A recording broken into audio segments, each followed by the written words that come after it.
सिंधुदुर्ग जिल्हा परिषद निवडणुकीसाठी आज मतदान प्रक्रिया सुरू असून मंत्री नितेश राणे यांनी आपला मतदानाचा हक्क बजावला आहे. कणकवली तालुक्यातील वरवडे येथील मतदान केंद्रावर त्यांनी मतदान केले. यानंतर माध्यमांशी बोलताना नितेश राणे यांनी जिल्हा परिषद निवडणुकीबाबत विश्वास व्यक्त केला.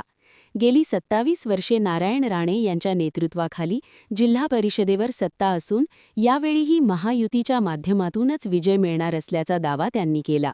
तसेच विरोधक पूर्णपणे नाउमेद झाले असल्याने ही निवडणूक एकतर्फी होईल असे वक्तव्य नितेश राणे यांनी यावेळी केले.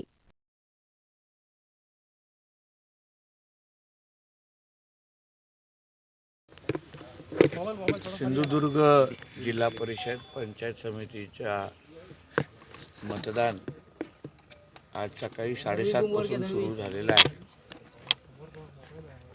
आणि मी सिंधुदुर्ग जिल्ह्याच्या सर्व मतदार बंधू भगिनींना, तरुण मित्रांना मनापासून आवाहन करीत की आपल्या जिल्ह्याच्या विकासाच्या दृष्टिकोनातून आणि ग्रामीण भागाचा शेवटच्या व्यक्तीपर्यंत विकास पोहोचवण्यासाठी जिल्हा परिषद पंचायत समिती या संस्था या अतिशय महत्त्वाच्या असतात. इथे योग्य लोक नेतृत्व करणं, लोकप्रतिनिधी म्हणून तुम्ही निवडणं, जेणेकरून उद्या रस्ते, पाणी, वीज किंवा अन्य नागरी सुविधा ज्या काही आपल्याला उपलब्ध करायच्या असतील, राज्य सरकार म्हणून जी काही ताकद उभी करायची असेल, ते आमच्या ह्या लोकप्रतिनिधींच्या माध्यमातून आपल्यापर्यंत आम्ही पोचू शकतो. गेली 27 वर्षापासून सन्मान्य राणेसाहेबांच्या विचाराची सत्ता या जिल्हा परिषद पंचायत समितीमध्ये राहिलेली आहे.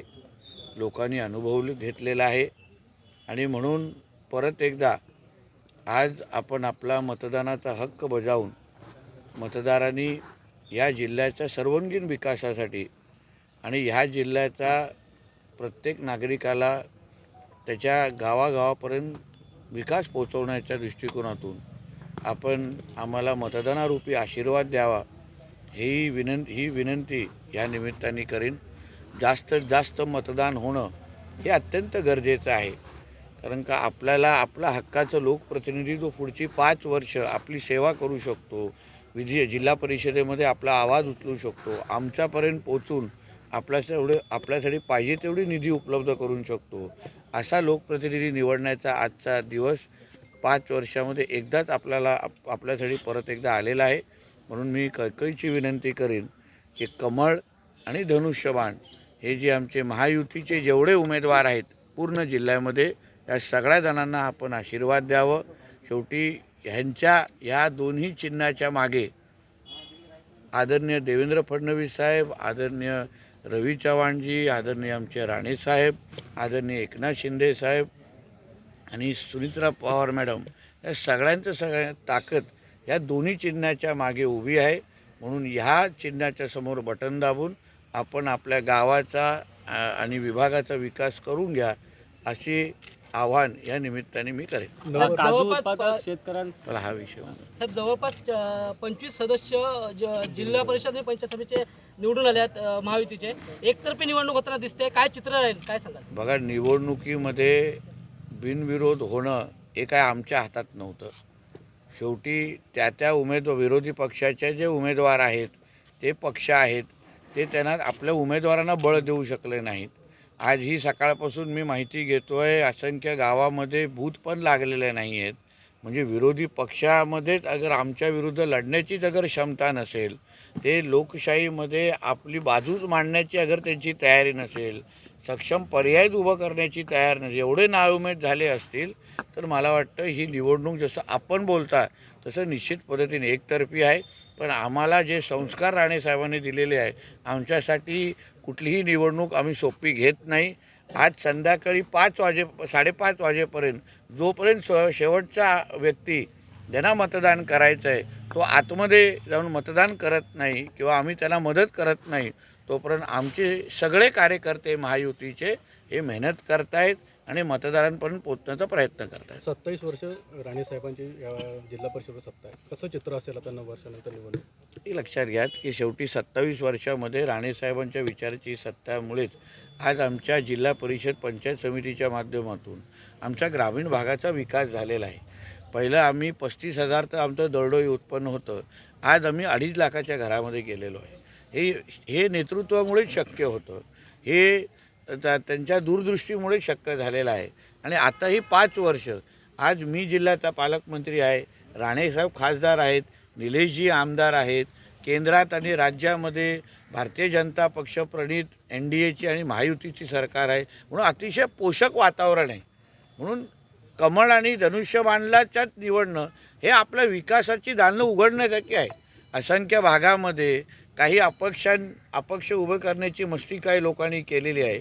शेवटी ते आमच्या समोर उद्या चुकून निवडून आले तर तुमच्यासाठी निधी कुठून आणणार? आता काही गाव विकास पॅनल उभं करतात.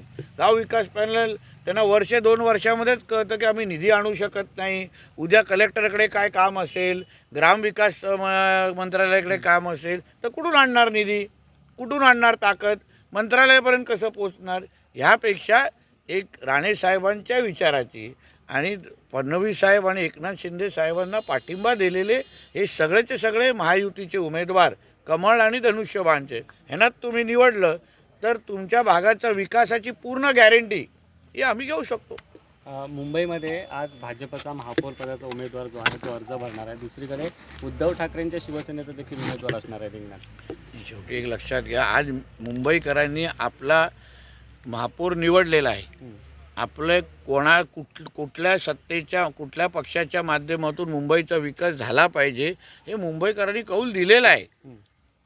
आम्ही जसं वारंवार बोलत होतो की जय श्रीराम म्हणणाऱ्या महापौराला तुम्ही महापौर बनवण्याची संधी द्या, ते मुंबईकरांनी ऐकलेलं आहे आणि ते आम्हाला क्लिअर मेजॉरिटी महायुतीला दिलेली आहे. पण आता तोंडावर आपटण्याची सवयच उद्धव ठाकरेला झाली असल्यामुळे त्यांनी त्याच्यात PhD केल्यामुळे परत एकदा तोंडावर आपटेल. त्याच्यामध्ये नवीन काय? काजू उत्पादक उद्योजकांसाठी महत्त्वपूर्ण निर्णय सरकारने घेतलेला आहे. तुम्ही अनेकदा पाठपुरावा केला आहे, त्याला यश मिळतं आता. बघा, हे लक्षात घ्या, काजूवर आमचं ह्या कोकणातलं अर्थकारण अवलंबून आहे. आंबा, काजू, मासेमारी ह्याच्यावर आमच्या कोकणाचं अर्थकारण मोठ्या प्रमाणात अवलंबून आहे. आणि म्हणून आम्ही सातत्याने देवेंद्र फडणवीस साहेबांवर पाठपुरावा करत होतो की आम्हाला एक बाजूला काजूला हमीभाव आणि दुसऱ्या बाजूला काजू उद्योगाला चालना देणं. आणि म्हणून आमच्या विनंतीला मान ठेवून आदरणीय देवेंद्र फडणवीस साहेबांनी योग्य तो निर्णय घेतला, त्याचा GR काढला. आता काजूच्या माध्यमातून आमची कोकणाची अर्थव्यवस्था अजून भक्कम करण्यासाठी मार्ग मोकळे झालेले आहेत. थँक्यू.